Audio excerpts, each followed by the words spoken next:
Oke. Nah, oke, sorry, kita sambung lagi ya. Kita sambung lagi jadi gini. Jadi masalah di sampah plastik itu adalah ketika kita buang itu, ketika kita produksi plastik, nanti jangan-jangan sampai titik kita meninggal, itu sampah plastik belum hilang. Itu masalahnya. Gitu. Sedangkan kalian tahu kan, walaupun plastik itu ringan, tapi densitasnya rendah. Berarti meaningnya apa? Berarti volumenya besar. Nah, kalau volumenya besar, efeknya kemana? Berarti kita akan punya gunungan sampah plastik yang kita tidak gunakan. Dan gunungan sampah plastik itu mungkin kalian sudah nggak usah mungkin gue nggak usah cerita lagi kalau kalian tahu bisa mengganggu kehidupan hewan dan lain-lain, serta bahkan sampai titik di mana kita bisa sampah plastik ini bisa mengganggu kehidupan dari kita. Jadi kita contohnya mengganggu kehidupan gimana? Contohnya itu adalah kita itu lahan tinggalnya jadi lebih sedikit, misalnya gitu. Atau kemana-mana kita lihat sampah plastik. Yang mana kalau misalnya kita lihat sampah plastik itu tidak enak dilihat, kira-kira gitu. Jadi itu tuh sangat mengganggu kesejahteraan makhluk hidup, kira-kira gitu.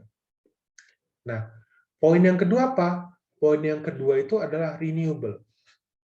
Nah, kenapa renewable ini penting? Karena masalah renewable ini itu akan terkait dengan permasalahan bahan baku plastik.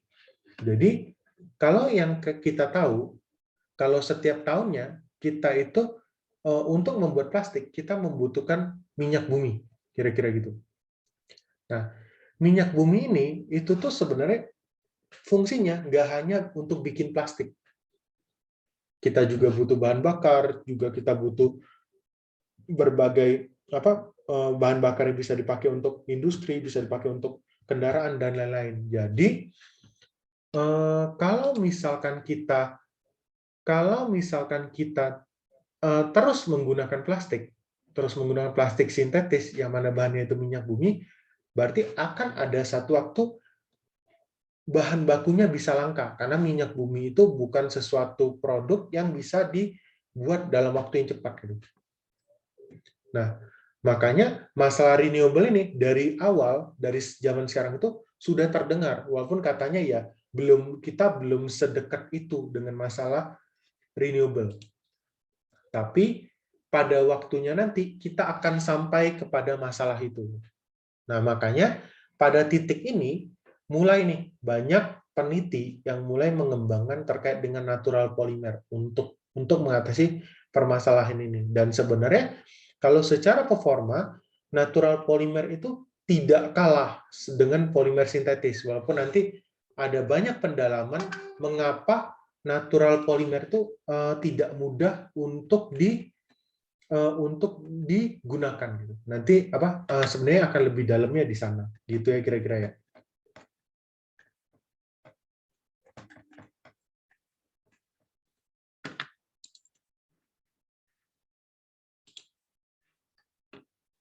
Nah,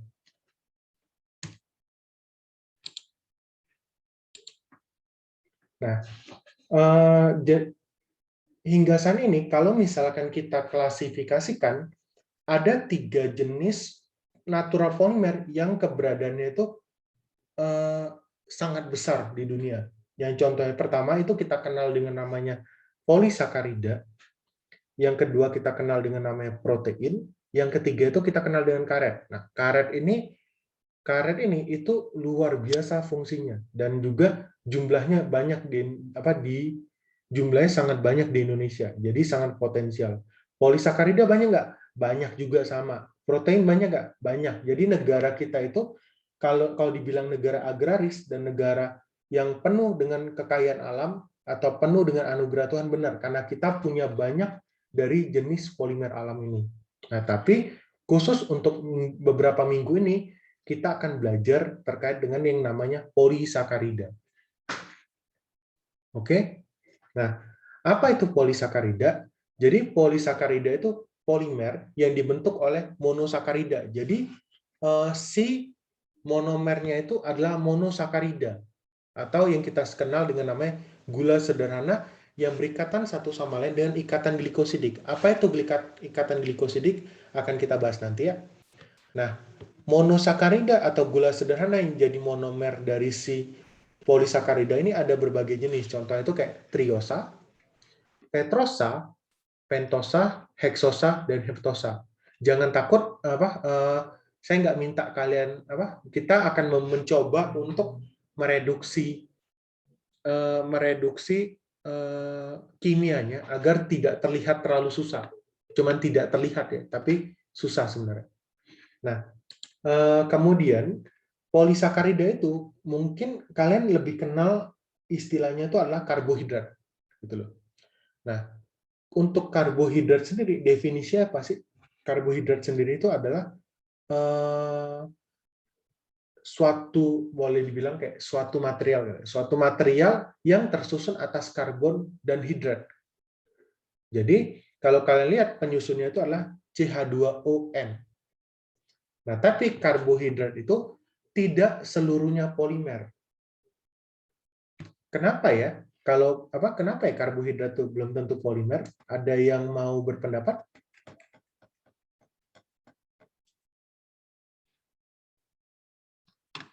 Silakan kalau dia mau berpendapat. Kenapa ya polisakarida itu belum tentu polimer? Coba lihat, mereka kan tetap ada CH, ada N-nya tuh. Benar nggak sih? Polimer karbohidrat itu bukan belum tentu polimer? Biar nggak ngantuk nih. Ada yang mau berpendapat? Silakan.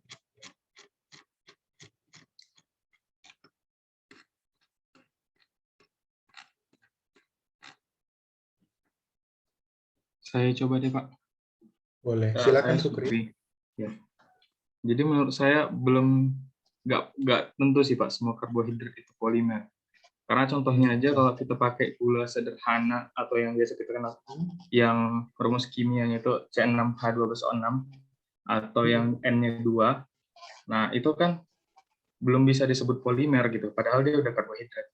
Jadi sebenarnya polimer kan gabungan dari mereka itu semua atau staf yang membentuk atau yang C6H12O6 tadi gabung bareng-bareng baru disebut polimer sih. Iya, oke, benar. Jadi yang dibilang Sukri itu benar. Jadi CH2ON ini itu tuh juga menyusun si monosakarida ini. Jadi padahal yang kita tahu yang monomernya itu adalah monosakarida. Kenapa yang monomernya monosakarida? Karena triosa, tetrosa, pentosa, heksosa, dan heptosa itu mempunyai bentuk tertentu. Yang mana kalau kita susun sebagai monomer ulang, nanti dia punya cara berikatan tertentu. Nanti akan kita bahas di belakang. Dan sebenarnya unit terkecilnya adalah si monosakarida ini. Nah, sedangkan kalau dalam karbohidrat ini hanya rumus empirisnya. Jadi bisa aja si karbohidrat ini hanya menyusun si monosakarida, tetapi tidak menjadi polimer. Tapi yang misalnya kayak pati, itu karbohidrat bukan karbohidrat, tapi belum tentu seluruh karbohidrat itu polimer. Sampai sini ngerti nggak? Kebayang nggak? Ada yang belum mengerti? Ada yang punya pertanyaan? Silakan.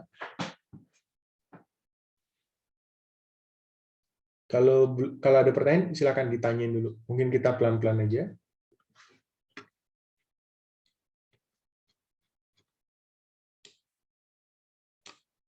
Pak, izin bertanya. Boleh, silakan. Kalau disakarida itu termasuk polimer atau bukan, Pak? Kalau disakarida, belum. Kan kita punya batasan di mana pada N berapa, dia itu kita boleh sebut polimer. Benar nggak, Davin? Sama kayak ini nggak sih? Sama, ingat nggak dulu yang waktu kita belajar oligomer, polimer, gitu. Ingat? Oh, iya, Pak. Berarti kan belum tentu, walaupun dia berulang, itu polimer. Ya, kebayang nggak maksud gue? Kebayang, Pak, kebayang. Ya, jadi dia harus punya batas tertentu juga. Oh, oke, Pak, makasih. Oke, sama-sama.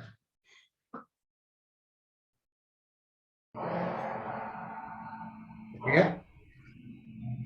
Pak, izin bertanya, Pak. Ya, boleh. Melvin 002. Melanjutkan pertanyaan Davin tadi. Kalau di dalam polisakarida ini batas N-nya berapa ya, Pak, sampai bisa disebut polimer? Ini pertanyaan menarik. Nah, sebenarnya sampai sekarang belum punya. untuk polimer alam belum ada batasan itu sebenarnya. Karena sebenarnya di polimer alam itu kita tuh dapat gitu.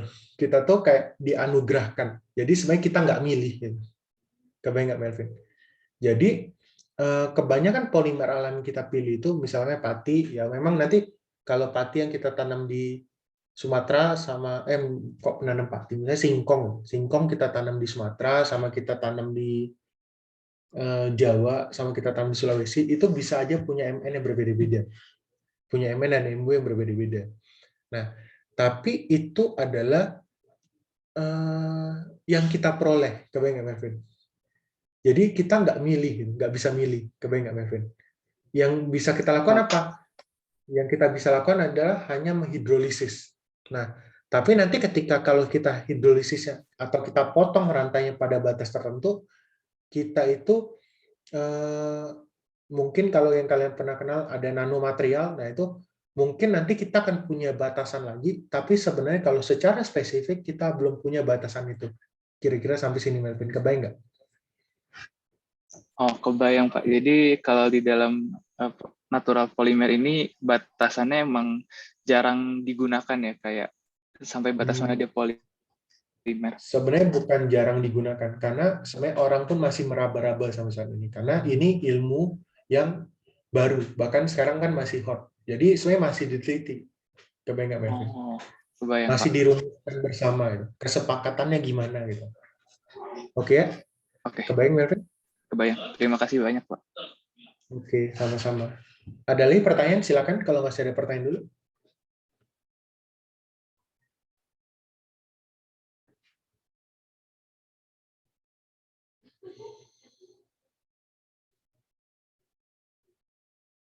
Oke, berarti belum ada ya. Mungkin kita lanjut dulu ya, biar nggak terlalu lama ya. Nah, kemudian kalau kita misalkan lihat, sebenarnya polisakarida ada di mana sih? Nah, polisakarida itu bisa kita peroleh dari tumbuhan manusia ataupun hewan. Yang mana kalau pada tumbuhan, tumbuhan itu punya yang namanya energi storage. Jadi tempat dia menyimpan energi dan strukturalnya. Jadi tumbuhan itu kalau untuk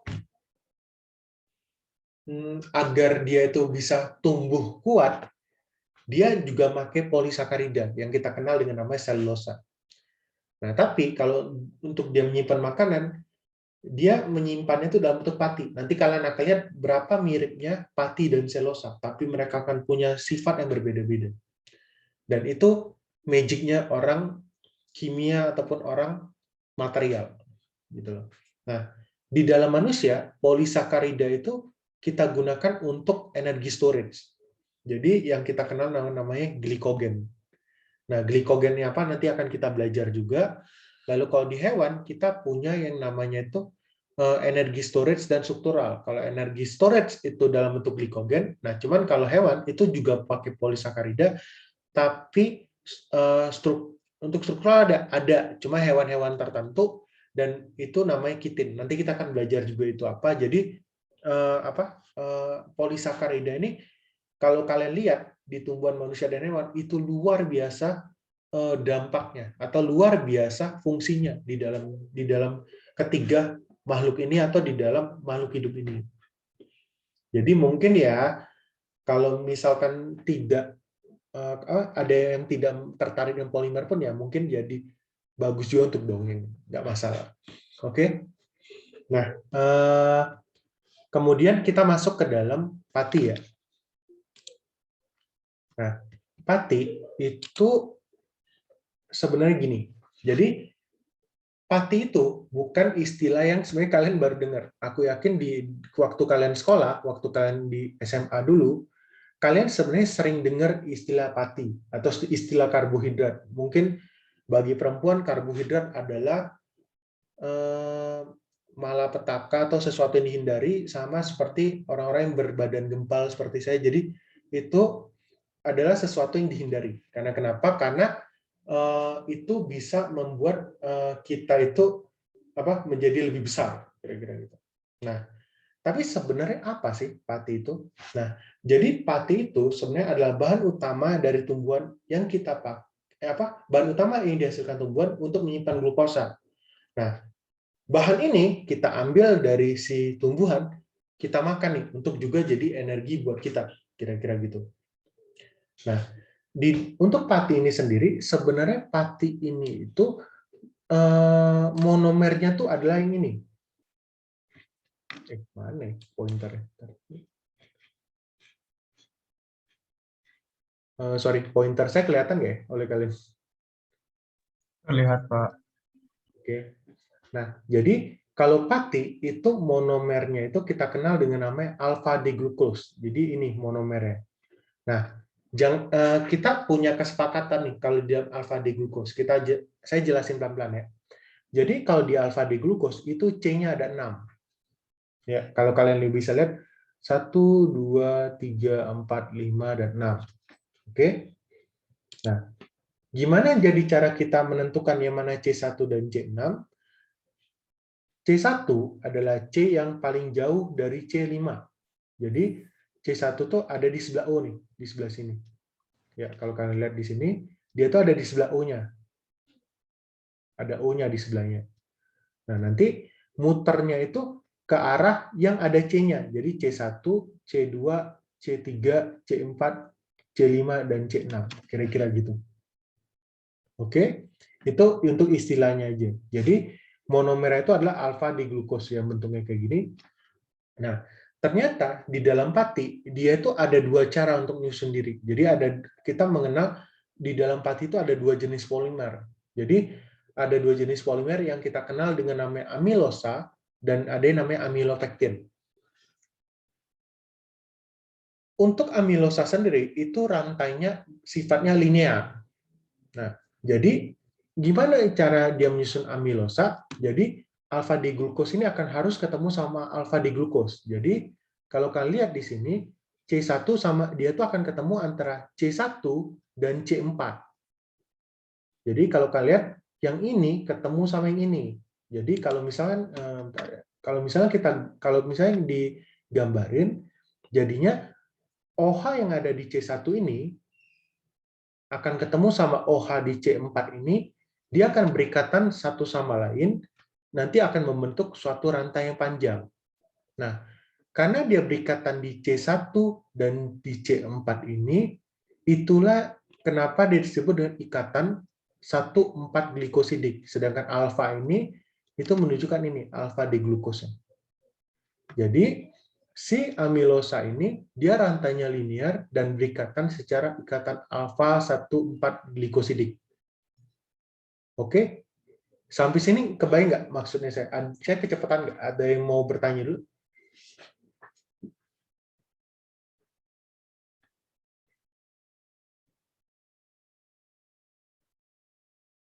Gimana? Kecepatan nggak? Sampai sini masih ngikutin? Masih, Pak. Oke. Nah, kalau saya lanjut lagi, ternyata kalau misalkan di dalam pati itu kita juga mengenal yang namanya amilopektin. Nah, kalau amilosa itu fasa linearnya, ternyata amilopektin itu adalah fasa bercabangnya. Jadi dia punya linear sama dia punya bercabang. Nah, ketika untuk bercabang si alpha D-glucose ini ikatannya itu adalah alpha 16 glikosidik. Meaningnya apa? Berarti C1 itu akan berikatan dengan C yang bagian 6, berarti yang bagian ini. Jadi OH yang ada di C1 dan di C6 itu saling bereaksi, berarti kan OH, berarti nanti kalau OH ketemu OH, misalkan ini, saya nyebutnya R aja ya, stres nanti saya gambarin. Nah, nanti dia itu akan membentuk R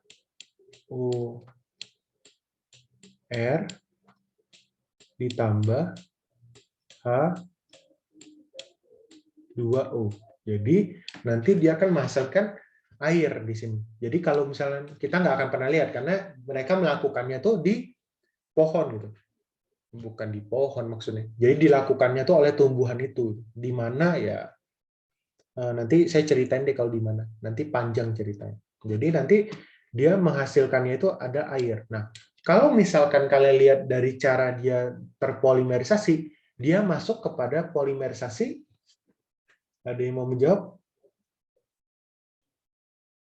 Polimerisasi apa ya kira-kira ya? Kondensasi, Pak. Kondensasi, Pak. Ya, kondensasi. Ini benar. Jadi tumbuhan atau pati ini dia dapat dia melakukan polimerisasinya itu di alam dengan cara kondensasi. Oke? Kebayang ya sampai sini? Dan kalau kalian lihat ini biasa umumnya ya, umumnya kandungan amilosa dan amilopektin di dalam pati itu beda-beda tergantung sama jenis tumbuhannya, bahkan tergantung nanti dia dia itu ditumbuhkan di mana. Tapi umumnya kandungan amilosa di dalam pati itu sekitar 20 sampai 25% dan amilopektin itu mencapai 75 sampai 80%. Nah, kenapa mereka bisa punya unsur yang berbeda-beda? Karena sebenarnya itu tuh kan mereka untuk membentuk pati ini tumbuhan itu membutuhkan cahaya matahari, punya untuk unsur hara, butuh air. Nah, jadi karena dia prinsipal kayak makhluk hidup, jadi ketika dia punya banyak itu, nanti dia akan membentuk pati dengan panjang sekian atau pati dengan konsentrasi sekian. Jadi itu tuh akan sangat menyesuaikan kebutuhan dari si tanamannya. Makanya itu bisa beda-beda, kira-kira gitu. Oke, sampai sini clear? Ada yang mau nanya dulu? Boleh, silakan kalau ada yang mau nanya dulu.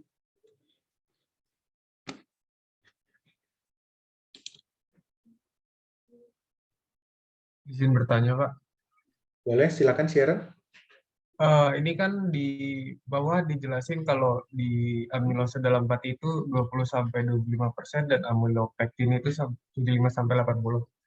Ini kenapa lebih cenderung ke amilopektin ya, Pak? Apa karena emang gitu aja atau emang amilopektin ini lebih cenderung terbentuk secara alami gitu, Pak?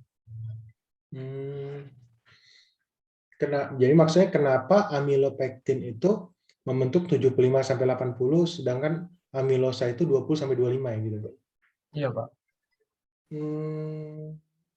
Sebenarnya gini, kalau menurut saya belum punya jawaban pasti ya, tapi kalau menurut saya, itu karena kemungkinan reaksinya. Jadi, karena dia punya gugus aktif yang banyak, dia punya gugus aktif yang banyak. Jadi, dia punya gugus aktif yang banyak. Jadi kan ada 3, ya nggak? Benar nggak, Sharon? Nah, ketika dia punya gugus aktif yang banyak, dia bukan banyak sih, tapi arahnya. Jadi ketika dia punya gugus aktif yang banyak, dia itu akan punya kecenderungan lebih banyak untuk memanjang ke arah beberapa dimensi. Jadi kalau kalian di sini, OH ini kan memungkinkan untuk pati tumbuh ke sini dan tumbuh ke sini ya. Nah, karena dia itu punya monomer dengan derajat bifungsional yang banyak atau yang tinggi, kecenderungan dia atau persentase yang lebih besar itu akan memungkinkan dia untuk membentuk amilopektin yang lebih tinggi. Sampai sini jawaban gue kebayang nggak sih Aaron maksudnya? Kebayang, Pak. Ya. Jadi kalau untuk tumbuhan membuat amilosa doang itu jadi lebih tidak simpel dibandingkan membuat amilopektin doang. Enggak sih, itu masalah juga. Jadi ini tuh juga akan sangat terkait dengan pH dan akan juga terkait dengan lingkungan tinggal. Jadi faktor tumbuhan untuk menciptakan ini itu sangat banyak. Makanya sangat sulit kalau kita ngejudge bisa nggak dia kenapa tumbuhan tuh nggak bikin amilosa semua atau amilopektin doang. Nah itu karena nanti itu tergantung kebutuhan dan musim. Itu masalah terbesar. Tapi kalau pertanyaannya adalah, sampai sekarang ada nggak tumbuhan yang isinya amilosa, menghasilkannya amilosa doang dan amilopektin doang? Itu ada, tapi maksudnya yang sangat tinggi aja. Kayaknya masih ada 1-2% dia tetap terbentuk amilosa atau amilopektin. Nah, gimana mereka bisa menghasilkan tumbuhan itu? Biasanya mainnya adalah ke rekayasa genetik. Makanya ketika main polimer alam, kuat juga kita ikatannya ke SITH, kira-kira gitu. Kebayang nggak sampai sini? Kebayang, Pak. Oke. Ada pertanyaan lagi? Silakan kalau masih ada pertanyaan lagi.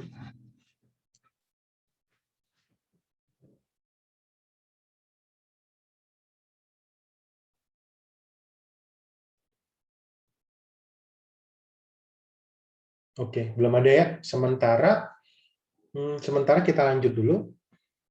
Jadi kalau misalkan kita telaah secara model molekulnya, ini bukan saya yang buat ya. Jadi saya belum serajin ini untuk membuat sepanjang ini. Jadi ini gambar untuk amilosa. Jadi walaupun amilosa itu kita ceritakan sebagai polimer yang linear, ternyata kalau misalkan kita buat model molekulnya, dia itu bentuknya adalah melingkar gini deh. Bukan melingkar sih, apa yang namanya bentuknya? Dia bentuknya itu ada agak kayak helix itu. Jadi kayak gini kalau di ke atas. Dia bentuknya helix. Karena kenapa? Karena ketika mereka berikatan sama lain, semua atom itu punya sudut ikatannya tertentu. Jadi walaupun kita menganggapnya ini linear, tapi ketika disusun secara 3 dimensi, mereka itu memutar. Jadi gambarnya itu kayak gini. Nah, tapi kalau amilopektin itu tuh nanti bentuknya seperti ini, sama helix juga, tapi nanti dia punya cabang helix juga. Nah, ini contoh ikatan di 1,4-nya, dan ini contoh ikatan di 1,6-nya. Oke, ini kira-kira gambar molekulnya. Jadi dibayangin aja. Oke. Nah, kemudian kalau misalkan kita punya tepung ya, kalau misalnya kita punya tepung di sini, kita punya tepung di pati ini kan mungkin kalian udah sering lihat lah, kalau yang bentuknya kayak gini udah sering lihat. Kalau misalkan kita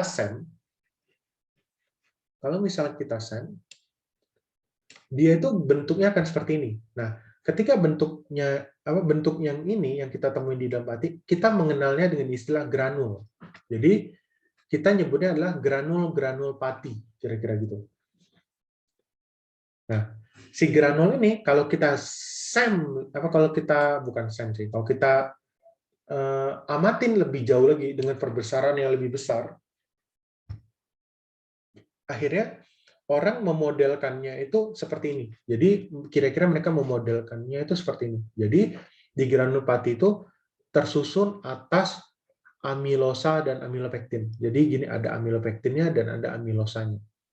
Jadi sebenarnya gambar buletan yang di luar ini itu hanyalah garis bayangan yang orang buat sebenarnya.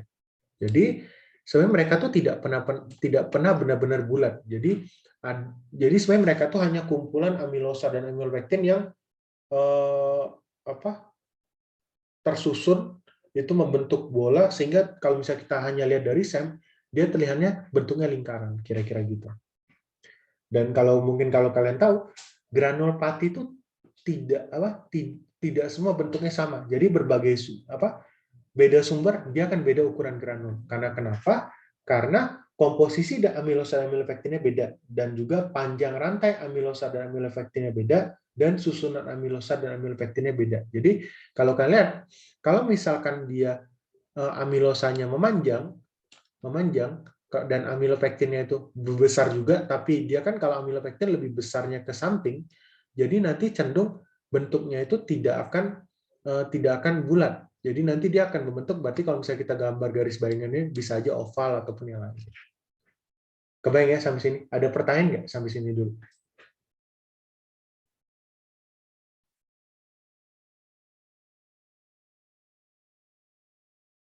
Sampai sini kebayang nggak? Masih ngikutin nggak kira-kira?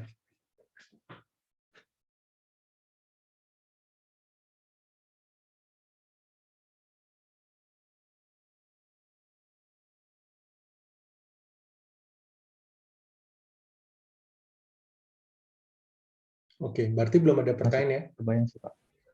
Ya, jadi sampai sekarang itu mungkin ya saya nggak bisa langsung berharap kalian mengerti 100%, tapi minimal yang harus kalian mengerti adalah di dalam granul pati ini itu tersusun amilosa dan amilopektin.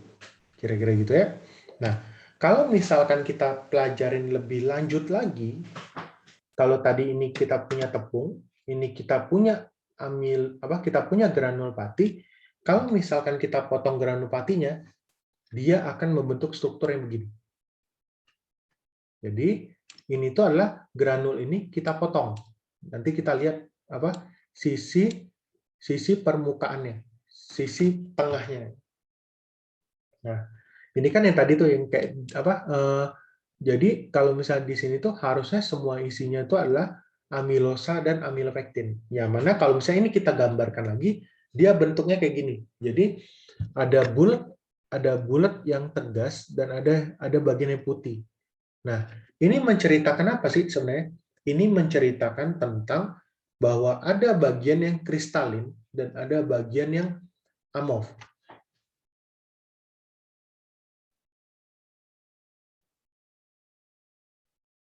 Oke ya, sampai sini ngikutin ya. Nah, jadi kalau kita lihat pola ini, ada bagian kristalin dan ada bagian amorf. Jadi kalau kita zoom, harusnya dia membentuk kayak gini. Nah, kalau kita zoom lagi, jadi bagian yang kristalinnya itu adalah bagian yang ini. Jadi kalau kita lihat susun gini, dia bagian yang seperti ini. Nah, kalau misalkan Anda tebak, harusnya bagian kristalin dan yang amilosa dan amilopektin, bagian mana yang membentuk daerah kristalin?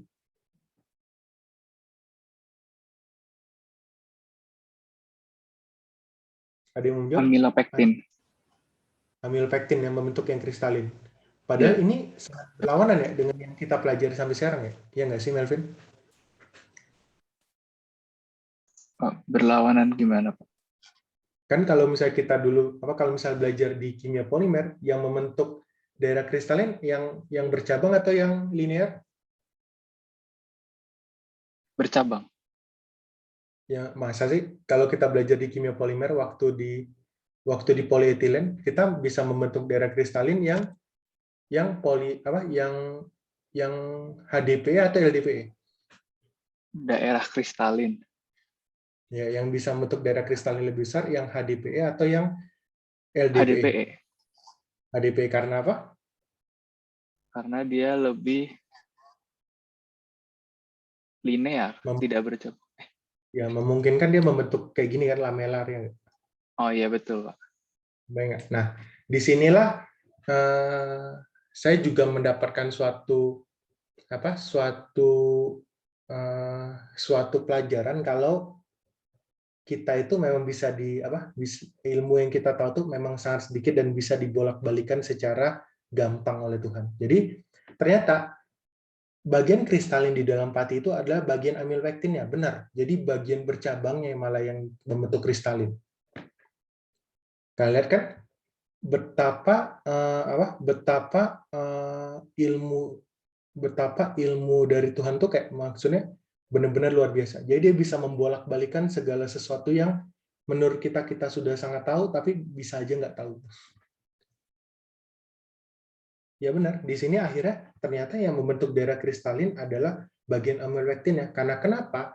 Karena cabang yang terbentuk dari amilopektin itu bisa menyusun diri, jadi dia akan membentuk double helix dengan bagian amilopektin dia akan membentuk yang ikatan 1,6-nya itu bagian cabang itu akan membentuk double helix dan ikatan 1,4-nya atau dengan 1,6 yang lain membentuk suatu daerah yang kristalin. Jadi kalau kalian lihat susunan itu jadi seperti ini.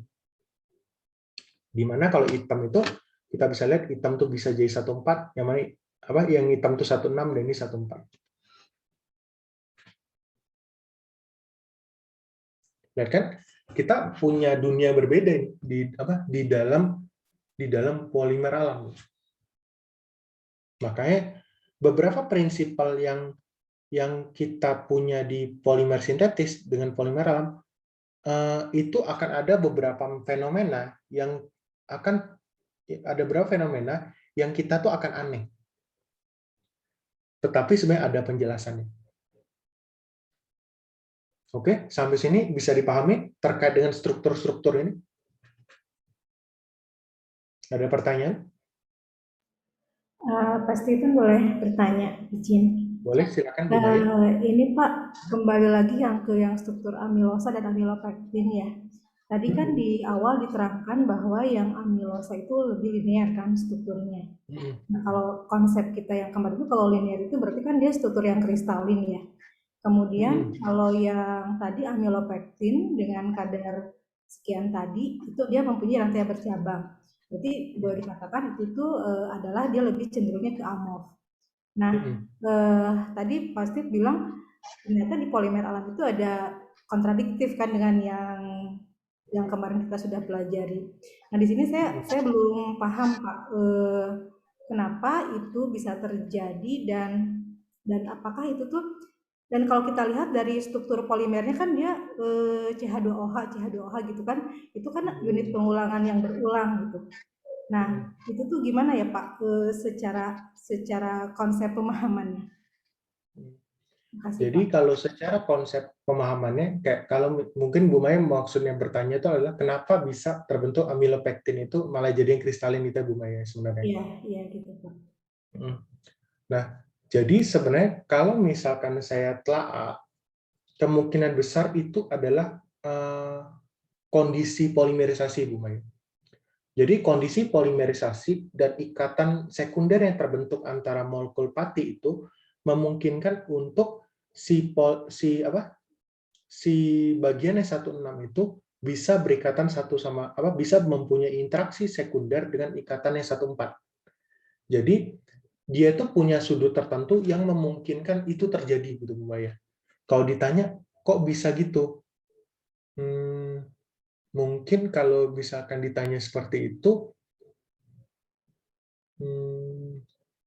saya pun nggak pernah tes ya, tapi kalau misalkan anak-anak SITH, saya juga ya ragu ada yang tahu, cuman kalau boleh dibilang, mungkin ini situasi, kita kan nggak boleh bilang apa, kita kan nggak, kalau sebagai peneliti mungkin jangan bilangnya ya karena Tuhan yang pengen, nggak juga, tapi kalau penjelasannya tidak boleh begitu, mungkin penjelasannya seperti ini. pH, proses polimerisasi, kadar air, dan lingkungan tumbuhnya itu memungkinkan dia membentuk ini, Bu Maya. Kebayang nggak maksud saya? Jadi lebih ke pH, temperatur, dan lain-lain. Nah, jadi sebenarnya intinya adalah pada saat proses ya Pak ya? Pada saat ya, proses pada saat itu akan proses polimerisasi. dia jadi bergerak gitu si polimernya ya? Ya, si polimerisasi itu akan diatur oleh si tumbuhan itu sendiri karena mereka punya memori sebenarnya untuk membentuk ini. Tapi mereka nggak sadar, sama kayak tubuh kita kan, kita membentuk glikogen, membentuk otot dan lain-lain, kita bisa ngatur, tapi kita tidak bisa mengatur sampai titik ke molekular. Kebayang nggak Bu Maya maksudnya? Iya Pak. Ya. Jadi itu tuh memang kalau nanya ke saya ya, saya punya batasan sih. Jadi saya sampai titik di mana keilmuan materialnya, chemicalnya saya masih ini, tapi kalau sudah sampai ke genetik tumbuhannya, itu bukan bidang saya. Saya tahu, saya pernah baca, cuman kalau ngomongnya nanti saya takut salah aja. Gitu ya Bu Maya. Ya, Pak. Kasih penjelasan. Tapi kalau boleh dibilang, intinya adalah proses polimerisasi yang dilakukan oleh tumbuhan, hewan, dan manusia untuk membentuk polimer, itu salah satu proses polimerisasi paling sempurna yang pernah ada. Jadi sebenarnya yang dilakukan oleh manusia saat ini, proses polimerisasi masih jauh dari sempurna. Itu kalau kesimpulan saya. Oke? Oke Pak, clear Pak. Ya, sampai sini ada pertanyaan, silakan kalau masih ada pertanyaan dulu. Izin bertanya Pak. Boleh, silakan share. Saya mau nanya, berarti yang di daerah amorfus itu strukturnya sama kayak yang di kristalin, tapi tanpa yang warna hitam itu ya Pak ya, rantai hitamnya. Jadi yang di bagian amorfus ini itu tuh hanya kayak sedikit bagian yang rantai utamanya si amilopektin itu, Sharon, yang nanti dia tuh kayak membentuk cabang untuk, jadi kan dia kan kayak gini tadi kan, gini. Nanti kan dia bercabang lagi kan, ya enggak? Nah, nanti dia tuh di bagian ininya loh, Sharon, yang titik percabangan yang daerahnya sedikit gitu. Kebayang nggak maksudnya, Sharon? Oh, berarti itu cabangnya itu terbentuknya dari ini tadi ya Pak, yang amilosa itu Pak. Oh ya. Dari amilopektinnya itu. Oke, sampai sini ada pertanyaan lagi, silakan kalau masih ada pertanyaan. Punten Pak, saya izin bertanya. Boleh, silakan Bian. Kan tadi Bapak mention kalau yang bentuk kristalinnya itu ikatan yang 16 ya, atau cabangnya apa ya? Nah, secara nggak langsung kan berarti nanti ikatan 14-nya bakal ngumpul di daerah amorfus tuh, Pak. Nah, apa sih Pak yang menyebabkan dia nggak tersusun, istilahnya nggak saling berikatan, jadi dia tetap amorfus gitu, Pak? Yang di sini ya. Ya, yang ikatan 14 yang ngumpul di daerah amorfus itu, Pak. Sudut. Jadi sudutnya Bian. Jadi sudut tumbuhnya. Jadi kalau misalkan dia masih sedikit arah pertumbuhannya, dia itu tidak bisa mengkompakkan diri satu sama lain, Bian. Tapi ketika nanti pada satu titik kerapatan tertentu, mereka tuh bisa dikompak. Nah, baru ikatan sekunder itu baru tersusun di sana. Kebayang nggak, Bian? Oke, kebayang Pak. Terima kasih. Karena yang kedua tuh air sebenarnya alasannya. Jadi, tapi kalau ini panjang nggak usah. Tapi ada salah satu itu adalah kandungan air yang di dalam. Oke, sampai sini ada pertanyaan lagi? Silakan.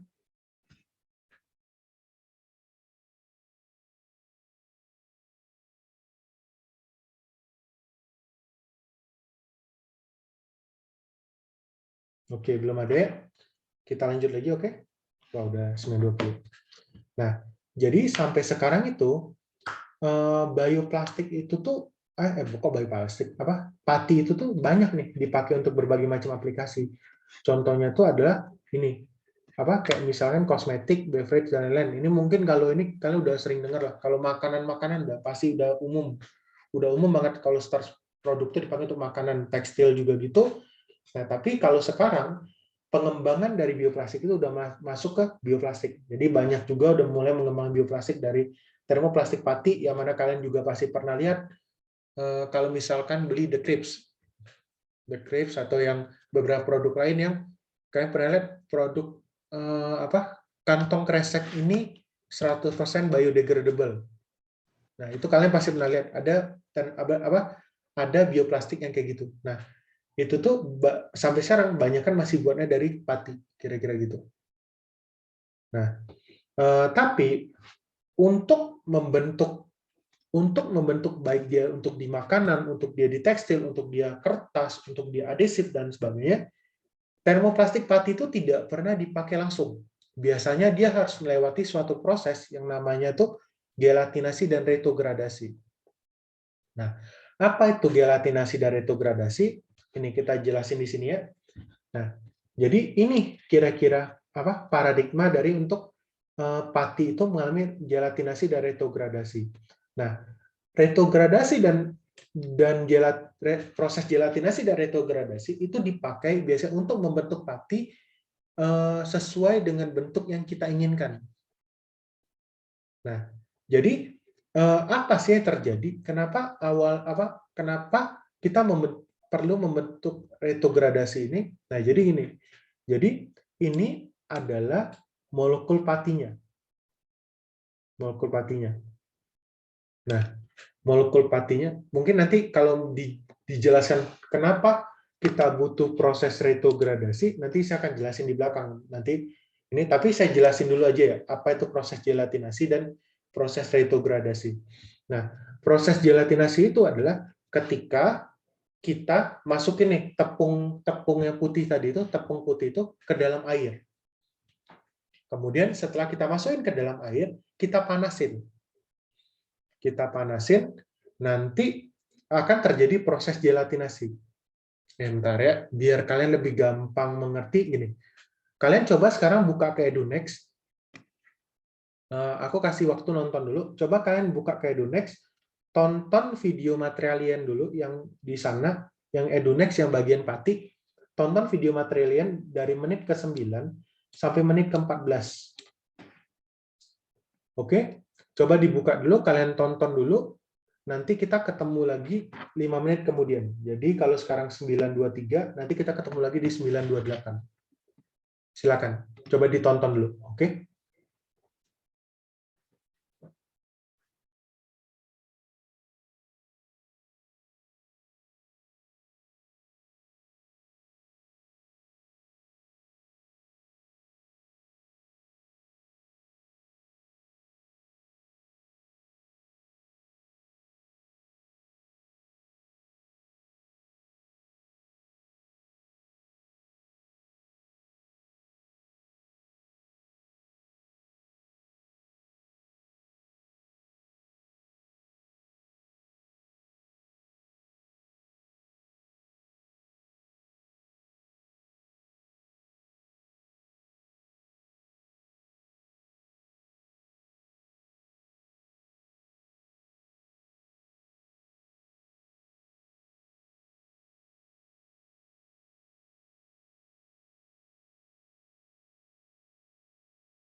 Halo, apakah sudah selesai nonton videonya?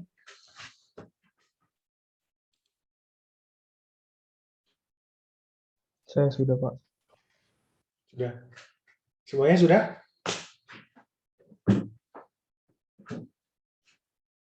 Sabar ya Sukri, kayaknya teman-temannya belum pada balik nih.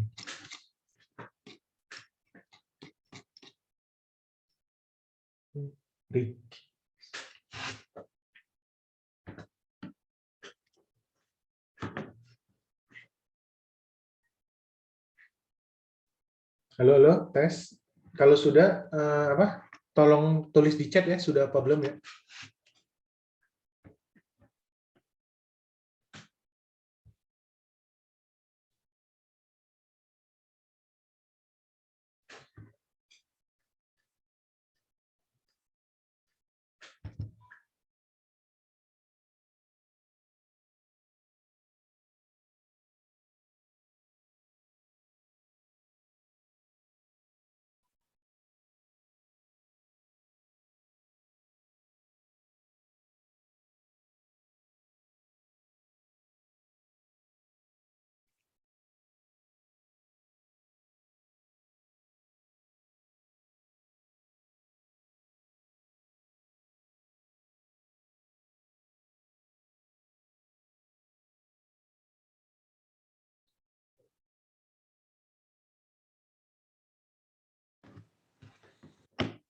Oke, berarti di sini kalau saya lihat udah rata-rata udah pada nonton ya, udah pada balik lagi.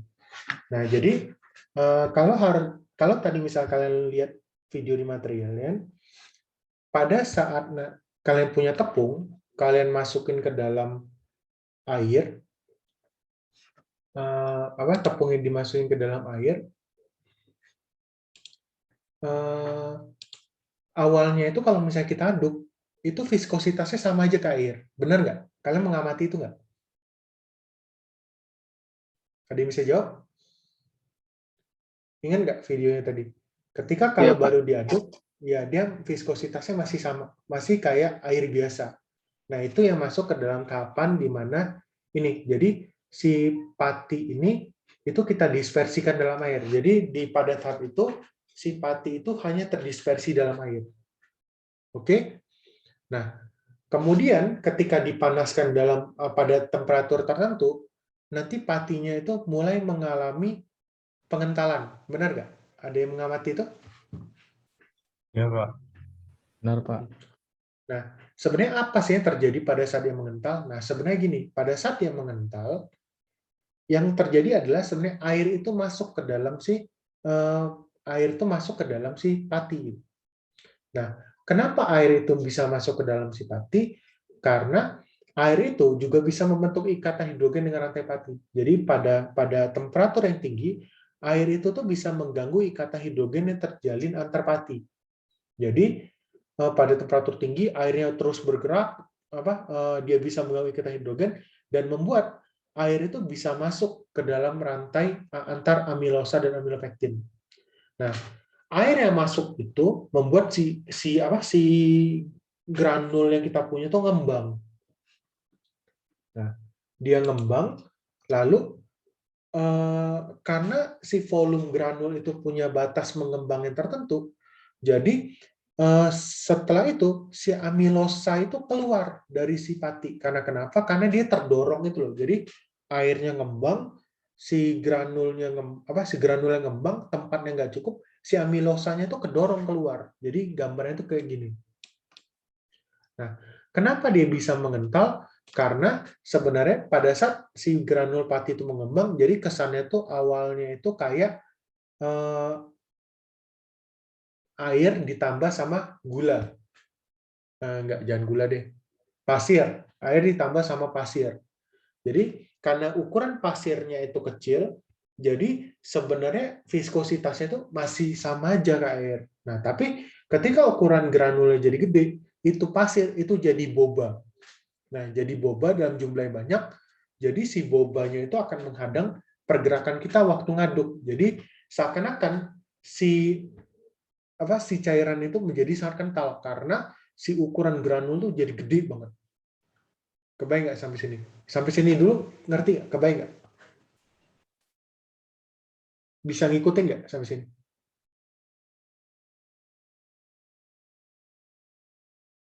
Izin bertanya, Pak. Boleh, silakan Melvin.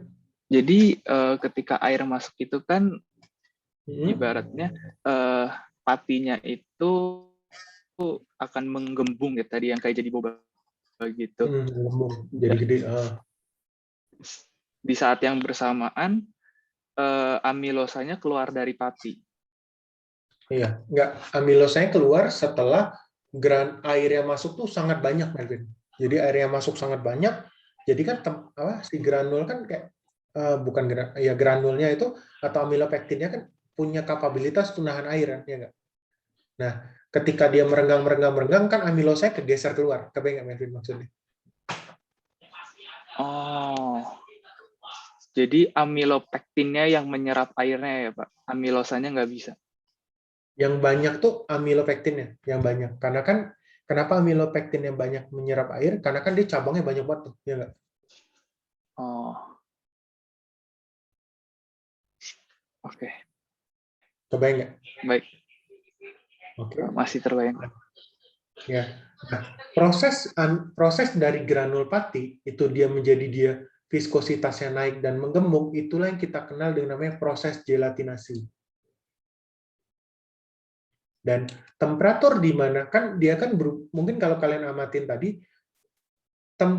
pati itu berubah menjadi cairan kental itu tidak pada semua temperatur, tapi pada temperatur tertentu. Nah, temperatur titik di mana bisa mengubah pati dari yang strukturnya begini menjadi mengembung ini, itu kita kenal dengan namanya temperatur gelatinasi. Simpelnya kayak gitu. Oke, sampai sini clear ya terkait gelatinasi?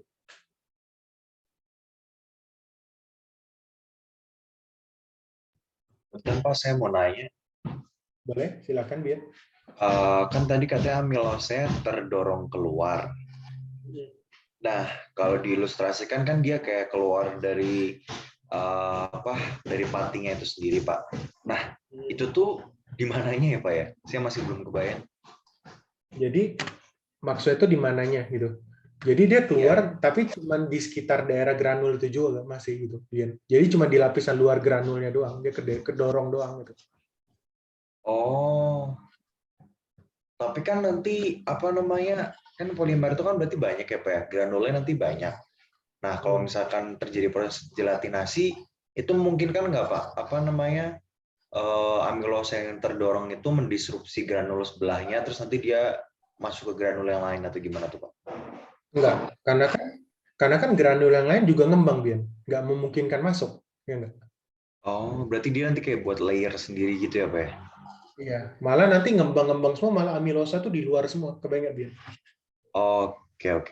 Siap. Makasih Pak. Oke, ada pertanyaan lagi? Boleh, silakan kalau ada yang belum paham.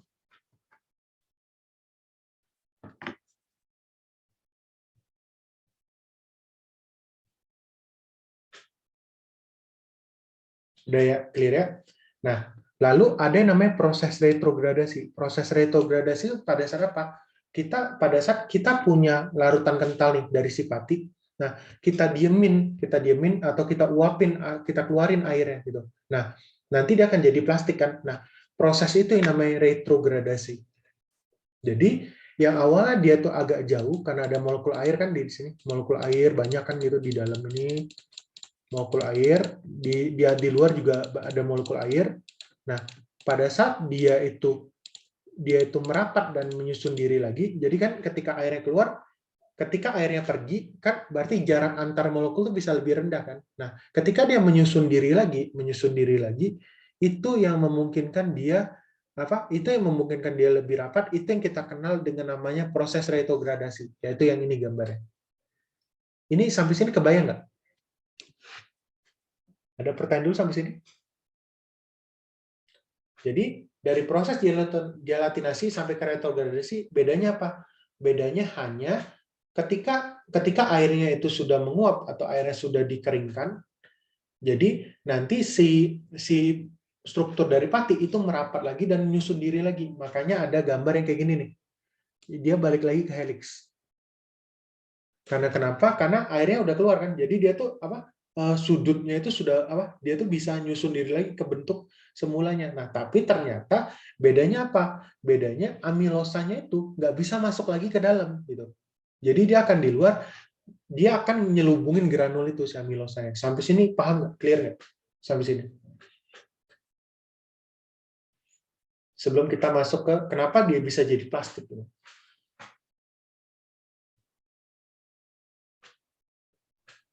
Pak, sama bertanya. Berarti Ya, boleh. kalau dalam satu part ini kan yang amilosanya di luar, ketika dia terretrogradasi ini, dia berarti link sama atau kayak berhubungan sama yang granul satunya lagi kan sebelahnya gitu, Pak. Jadi ya mungkin sekalian aja Supri. Jadi kayak gini sebenarnya. Nah, jadi kalian mungkin yang pertanyaan Sukri itu adalah kenapa dia bisa jadi plastik gitu ya nggak Sukri? Sebenarnya kayak kenapa sih dia bisa nyambung gitu ya? Iya Pak. Nah itu tuh benar. Jadi karena amilosanya keluar semua, nah antar amilosanya itu mereka tuh ngejalin satu sama lain, nyusun diri satu sama lain. Makanya kan awalnya mereka terpisah-pisah granul sendiri kan dia nggak bisa gabung jadi plastik. Nah tapi ketika amilosanya keluar, antar amilosa ini bisa membentuk suatu jaringan besar dengan granul-granul lain, makanya kalian akan mendapat suatu material yang solid. Makanya kita dapat plastik ini loh. Yang tidak bisa dilakukan tanpa proses retrogradasi. Sampai sini clear nggak kenapa dia bisa jadi plastik?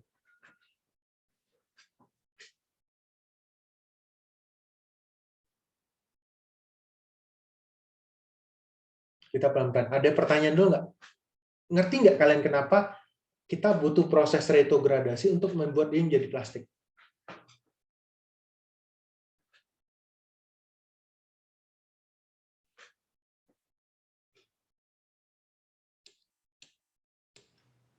Ada pertanyaan dulu? Silakan kalau ada pertanyaan dulu.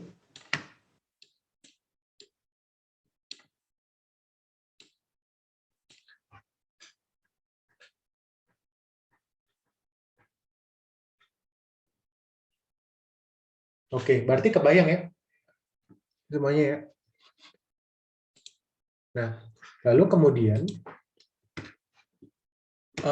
kalau misalnya kalian lihat di sini, kalau misalkan kita panaskan di dalam waktu yang lama, dia itu akan membentuk dua fasa nih. Fasa pertama yang warnanya putih, yang fasa kedua tuh fasa yang bawahnya itu adalah yang kayak agak transparan. Benar nggak? Kalian ngamatin ini nggak waktu di video tadi? Ada yang ngamatin ini nggak waktu di video tadi? Jadi yang dekat sama panas atau yang dia dipanaskan lebih lama itu tuh cenderung akan membentuk warna yang transparan, sedangkan yang kalau atas itu warnanya putih. Kok bisa begitu? Karena ini. Jadi sebenarnya ketika kita panaskan, awalnya oke, granulnya tuh dari kecil, dia ngembang nih awalnya, jadi gede, jadi besar. Nah, tapi ternyata kalau kita memberikan proses panas yang lama, granul itu bisa pecah. Jadi yang awalnya hanya amilosa yang keluar, ketika granulnya pecah, itu tuh ketika ini pecah, mengibaratkan amilopektin yang ada di daerah sini itu juga keluar. Jadi dia buyar juga. Karena kenapa? Karena pada saat kita panaskan dan jangka waktu yang lama, dan airnya kan akan ketarik terus, lama-lama si struktur dari amilopektin ini juga tidak bisa menahan si air di dalam granul itu. Nah, jadi dia akan membentuk dia akan pecah, membentuk yang kayak gini. Nah, kenapa dia bisa transparan? Itu karena dijelaskan lewat ini, XRD-nya. Jadi kalau misalnya kita XRD, mungkin dulu kalian pernah belajar XRD, kalau misalkan kita punya grafik yang peak-nya lebar, kayak gini, itu menandakan dia tuh amorf. Sedangkan kalau misalkan kita punya peak yang tajam, lebih tajam seperti ini, itu menandakan dia lebih kristalin. Karena kan semakin tajam peak-nya, dia semakin kristalin. Makanya kalau logam, biasanya peak-nya tajam-tajam gitu. Nah, kenapa bisa kayak gitu? Karena ketika dia karena kan misalnya kalian punya struktur atom yang kalian belajar Bragg-Law dan lain-lain, ketika kalian ditembakkan dengan sudut X-ray dan sudut tertentu, kalau dia balik ke sudut yang sama dalam jumlah yang banyak, dia artinya kristalin. Berarti dia molekulnya tersusun rapi ya enggak? Nah, kalau misalkan dia dipantulkannya itu ke banyak arah, didifraksikan ke banyak arah, berarti sebenarnya susunannya itu tidak membentuk suatu pola tertentu atau yang kita kenal dengan namanya AMOV. Nah, pada saat native starts, karena ada dia punya bagian yang kristalnya itu, ketika ditembak dengan XRD, dia membentuk beberapa beberapa bagian yang kristalin.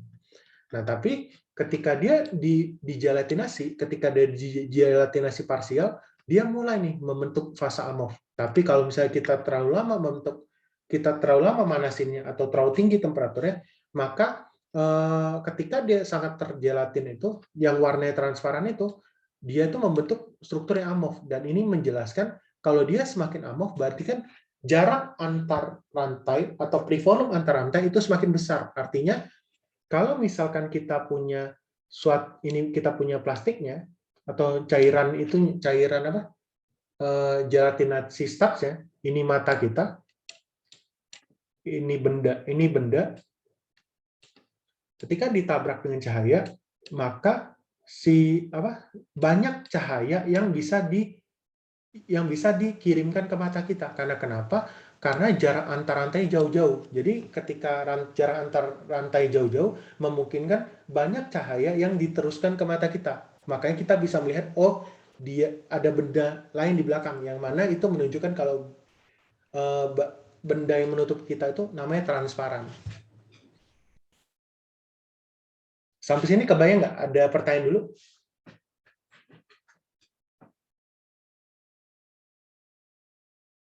Izin bertanya, Pak. Silakan. Ya, Melvin 002. Jadi, tapi proses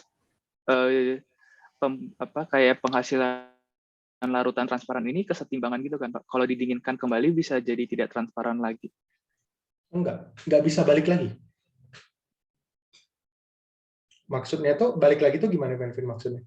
Oh, saya pikir karena dia dipanaskan, dia kan berubah jadi struktur amorf yang seperti di gambar D gitu.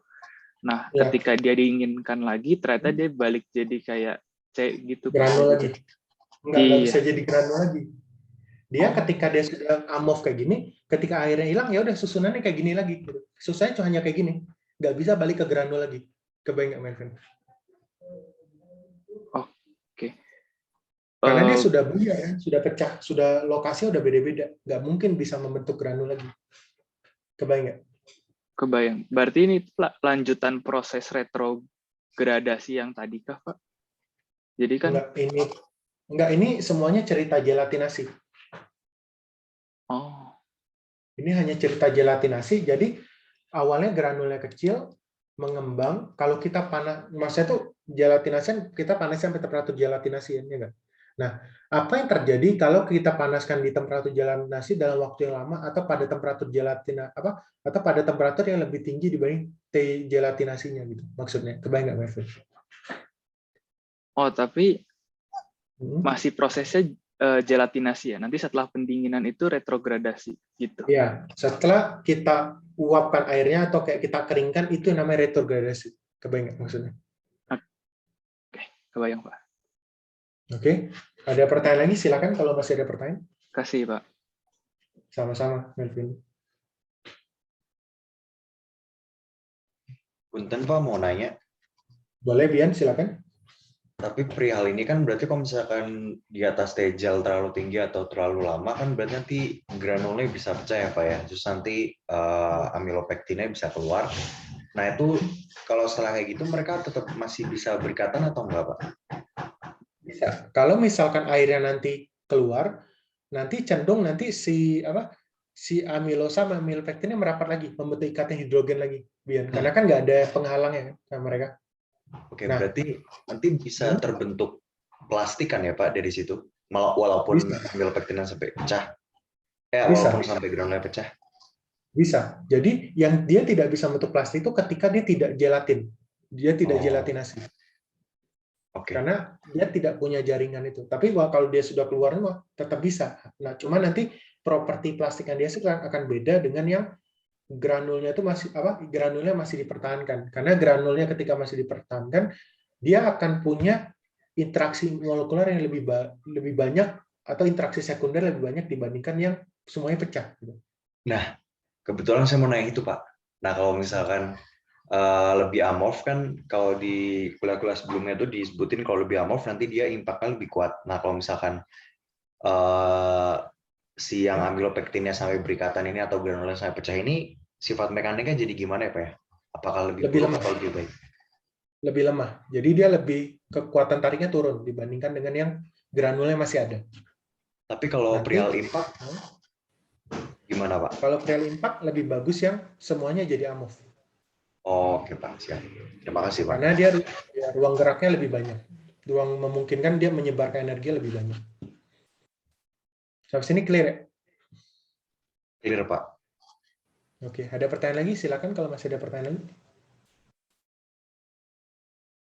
Izin tanya dikit, Pak.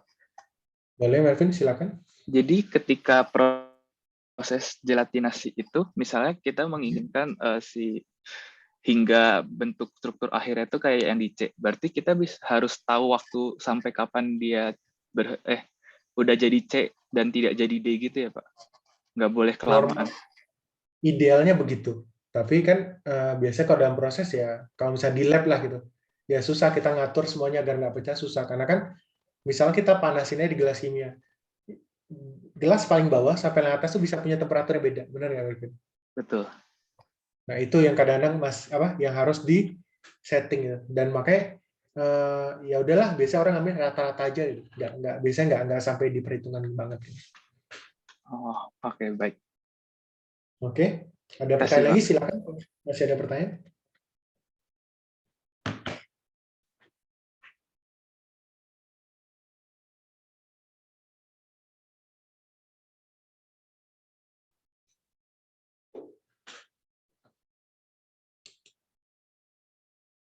Udah ya, berarti mungkin gue balik lagi ke ini.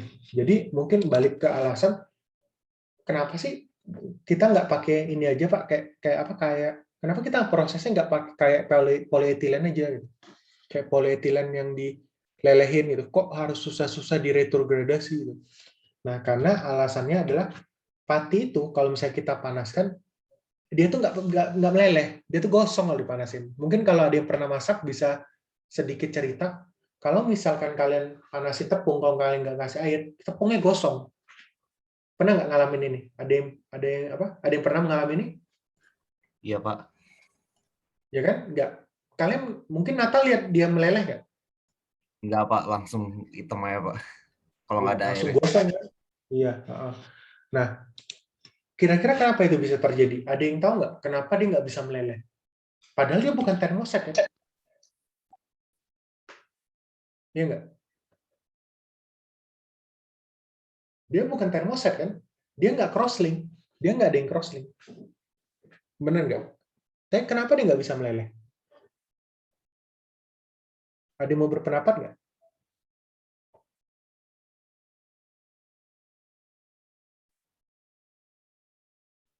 Saya Pak. Boleh, silakan Sukri. Jadi ini lumayan menarik ya Pak ya. Kenapa dia gosong? Tapi saya menangkapnya sih mirip sama crosslink sih Pak alasannya. Kan kalau crosslink itu kan energi memutuskan antar rantainya lebih besar dibandingkan ikatan primer ya. Jadi dia nggak bisa gitu kan. Nah mungkin ini sama sih Pak. Tadi kan kalau kita tahu tadi amilosa sama amilopektin tadi kan ikatan hidrogen yang 1416 tadi kan. Nah, kita tahu juga itu banyak gitu kan. Nah, kalau hipotesa saya sih waktu kita panaskan itu kita nggak bisa memutuskan antar granulnya itu kan, atau apa ya bilangnya, yang ikatan hidrogen tadi gitu. Malahan ikatan primernya yang putus gara-gara dia sangat banyak. Tapi kalau saya nangkap intinya itu sih mirip crosslink sih Pak alasannya kenapa. Kalau menurut saya kayak gitu Pak. Oke. Ya, maaf ya, kita nggak bisa lama nih, aku nggak bisa dengar semua pendapatnya, tapi yang dibilang Sukri hampir benar. Jadi, tapi Sukri yang 14 sama 16 itu kovalen ya maksudnya, bukan hidrogen. Jadi antar rantainya baru hidrogen. Tapi kalau yang 1416 itu kovalen mereka. Nah, jadi sebenarnya memang benar. Inti ceritanya itu adalah dia tuh membentuk ikatan hidrogen yang sangat banyak. Jadi ikatan yang terbentuk antara amilosa dan amilopektin itu kan ikatannya hidrogen, karena kan kalian kan ada OH sama OH juga, OH-nya banyak kan di sini. Nah, OH itu kan punya delta elektronegativitas yang gede kan, jadi kayak sama dengan 3,5, O itu kan 3,5. Jadi kalau misalnya nanti kan OH ketemu OH, misalnya gini ya, OH ketemu OH ini, H ini akan membentuk ikatan hidrogen sama O. Nah, itu tuh cenderung ikatannya kan hidrogen karena delta elektronegativitasnya besar. Jadi kalau kalian ingat dulu, cara ngitungnya O itu 3,5, elektronegativitasnya, H itu 2,1. Jadi nilainya itu 1,4. Jadi delta elektronegativitasnya tuh tinggi sekali. Jadi dia tuh kuat. Jadi ikatan hidrogen tuh kekuatannya 10 kali dari ikatan dispersi. Jadi kuat banget ikatan hidrogen itu. Nah, lalu jumlah ikatan hidrogen itu sangat banyak. Nah, jadi kalau mungkin gue boleh gambarin lagi, jadi kalau kalian lihat di sini, kan dia kan membentuk struktur yang kayak gini, yang apa kristalin banget kan. Pada saat kalau kalian lihat di kurva Exardia pertama kali, dia tuh kristalin banget. Ketika di kristalin, meaningnya apa? Dia sangat rapat dan dia tuh sangat teratur. Nah, ketika dia sangat teratur itu pada amilopektin itu, dia tuh membentuk ikatan hidrogen yang sangat banyak. Ini dalam satu molekul ya, dalam satu apa? Ini hanya satu monomer ketemu satu monomer. Jadi dalam satu monomer aja ikatan hidrogennya itu banyak banget antar monomer itu sendiri dan dan dengan monomer lainnya. Jadi jumlah ikatan hidrogennya itu banyak banget. Nah, sedangkan kalau misalkan kita telah lebih lanjut, kan misalkan dalam solid state nih, dalam solid state. Kalau kita punya rantai polimer dalam solid state, dia tuh akan punya banyak ikatan hidrogen. Nah, dia juga punya ikatan primer kalau di dalam polimer. Nah, ketika kita bisa menjauhkan atau memutuskan semua rantai, semua ikatan sekunder ini, bukan semua sih, hampir semua ikatan sekundernya itu tanpa memutuskan ikatan primernya itu menyebabkan fasa melted. Jadi dia bisa leleh. Jadi si molekul 1 sama si molekul 2 itu bisa saling gerak satu sama lain gitu loh. Nah, tapi dalam kondisi tertentu di mana jumlah ikatan sekundernya dan kekuatan ikatan sekundernya tinggi, untuk memisahkan dua rantai ini itu tuh jangannya energi yang dibutuhkan lebih tinggi dibandingkan energi ikatan primernya. Makanya nanti dia bisa putus. Nah, hal itu yang menyebabkan kenapa pati itu dia tuh nggak ada fase lelehnya walaupun dia itu termoplastik. Walaupun dia itu rantainya tuh nggak crosslink, tapi hanya linear dan bercabang. Sampai sini kebayang nggak? Nah, ini fakta kedua dari polimer alam yang membuat kadang-kadang ilmu polimer kita jadi lucu.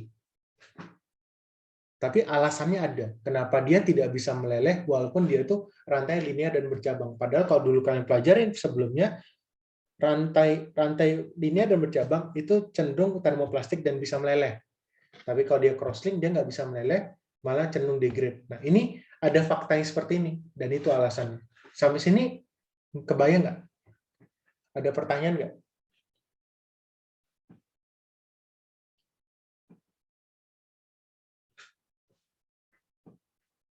Silakan kalau ada pertanyaan, kalau misalnya ada yang belum paham, nggak usah malu-malu. Mungkin nggak terlalu lama ya. Satu pertanyaan deh, mungkin boleh. 1-2. Ayo, ada yang mau bertanya?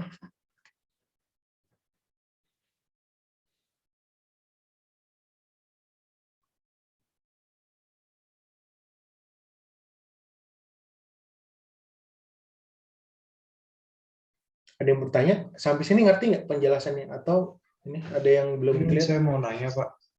Boleh, Bian, silakan. Kalau perihal degrade terus bentuknya solid state kan tadi sama Bapak udah diajarin. Nah, cuman kenapa dia berwarna hitam, Pak? Kenapa dia berwarna hitam? Karena kalau ketika dia degrade, jadi ketika kita panasin terus kan, Bian. Nah, sebenarnya nanti kalau ketika temperaturnya sangat tinggi, dia itu nanti akan memutuskan hidrogen dan oksigen di sana gitu. Jadi ada akan terjadi pemutusan akan ada pemutusan O dan H, nanti karbon dan karbonnya itu membentuk ikatan baru. Nah, karbon ketemu karbon kan warna hitam, Bian. Kebayang? Oh iya. Oke, siap.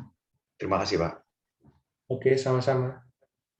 Ada lagi pertanyaan? Silakan kalau masih ada pertanyaan.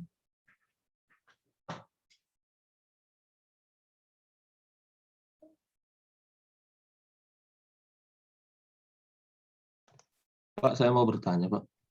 Boleh, silakan Riko.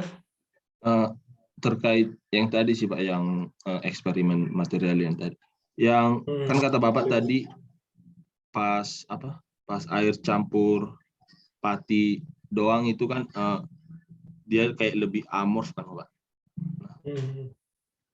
Tapi kenapa dia sifatnya kayak lebih kaku gitu, Pak? Bukannya kalau dia lebih amorf lebih elastis gitu, Pak?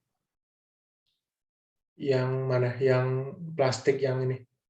Yang cuma plastik cuma air campur pati, Pak. Air campur pati. Kenapa dia getas gitu ya, Mas? Iya, Pak. Padahal dia kan dari transparansi dan juga strukturnya dia kata Bapak lebih amorf gitu. Bentar, aku coba pertegas dulu pertanyaan Riko. Jadi, kenapa pati plus air doang itu getas gitu ya? Lebih getas dibandingkan gitu. Lebih getas dibandingkan dengan dia kenapa getas gitu, Pak? Padahal kan dia sifatnya amorf gitu, Pak. Ya. Jadi gini. Jadi kan mungkin kalau Riko lihat ini kan dia monomernya kayak gini ya. Monomernya itu nah, yang kayak gini ya Riko. Benar nggak? Nah, ketika dia molekulnya kayak gini, itu tuh sebenarnya molekul besar. Jadi sebenarnya dia tuh kaku rantainya. Benar nggak? Nah, penyebab dari polimer itu bisa elastis itu adalah karena dia itu bisa membentuk entanglement dan nanti bisa saling berputar satu sama lain. Kebayang nggak maksudnya? Jadi antar rantainya itu kalau misalnya kita punya polietilen bisa gini, kebayang nggak maksudnya? Jadi nanti dia tuh bisa kalau kita tarik, nanti dia tuh geser terus sampai titik di mana mereka tuh nggak bisa nyambung satu sama lain. Itu yang kita kenal dengan nama elastis karena dia bisa merenggang panjang gitu, Riko. Benar nggak? Iya, Pak. Nah, tapi kalau misalkan dia rantai kaku-kaku, rantai besar-besar kaku, itu tuh entanglement antar dia susah karena bentuk dia tuh bengkoknya susah. Jadi dia tuh kayak rantai itu kaku sehingga kemampuan bergeraknya rendah. Jadi ketika dikasih deformasi dalam jumlah sedikit, mereka tuh cenderung sudah lepas antara satu rantai dan rantai lainnya. Kebayang nggak sama si Riko kenapa dia getas? Kebayang, Pak. Oke. Ya, ada pertanyaan lain nggak? Silakan. Kalau ada satu lagi, boleh nih. Kalau ada satu lagi. Maaf, Pak, mau menanggapi tadi yang, boleh. Kan gimana?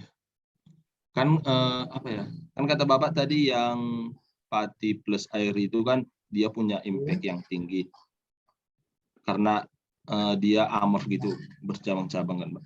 Tapi yang di material yang tadi hasilnya itu kayak dia itu kaku, Pak. Jadi enggak, bukan impact yang tinggi, lebih tinggi. Jadi yang punya semuanya dextrin, yang semuanya yang granulnya sudah pecah, itu punya impact yang lebih tinggi dibandingkan dengan yang masih ada granulnya. Tapi bukan berarti tinggi, kebayang Riko? Lebih tinggi. Beda, meaning-nya beda. Kebayang nggak maksudnya? Oke. Berarti iya terkait yang eksperimen tadi juga, Pak. Berarti yang kalau dia pati dicampur glikogen berarti dia lebih apa ya, Pak? Yang lebih kristal. Ditambah gula. Enggak, ditambah gula jadi ini dia. Kan itu plasticizer. Oh iya. Berarti lebih amorf lagi ya, Pak, dibandingkan enggak. Harusnya lebih amorf. Oke, baik, Pak. Oke. Ngerti. Oke, makasih, Pak. Sama-sama Riko. Karena ini sudah jam 10.05, maaf ya, lewat 5 menit. Jadi pertemuan hari ini saya sudahin dulu sampai di sini. Nanti kalau ada pertanyaan itu boleh ditanyakan kepada asisten ya, mungkin ke Kak Novan dan Kak Reza. Lalu nanti hari Jumat kita akan ada diskusi kelompok. Oke? Kalau gitu pertemuan hari ini sampai di sini dulu. Terima kasih semuanya. Mari. Terima kasih, Pak. Terima kasih, Pak. Terima kasih, Pak. Sama-sama. Terima kasih Pak Steve. Sama-sama Bu Maya.